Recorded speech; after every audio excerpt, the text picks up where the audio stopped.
Добро утро, мили хора! Време е за сутрешното ни кафе.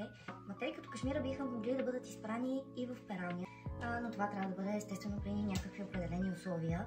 Едно от които е никога не перете на повече от 20 градуса. Оборотите не трябва да са повече от 1000 оборота. Препоръчвам прането с деликатен прах за пране, за да може възможно най-много да запазиме дрехата така, както тя е в оригиналното си състояние. Най-правилният, подходящия начин да изсушите такъв тип дреха е да я разпънете върху една хавлиена кърпа.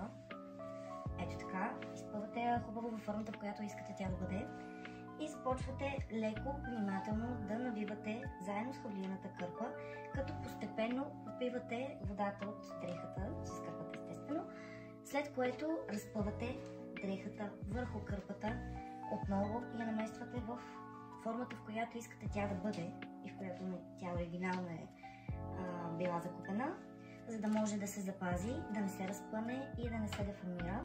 След като дрехата ви вече е изпрана и съхнала, не я закачайте на закачалка, има огромна възможност тя да бъде деформирана по този начин.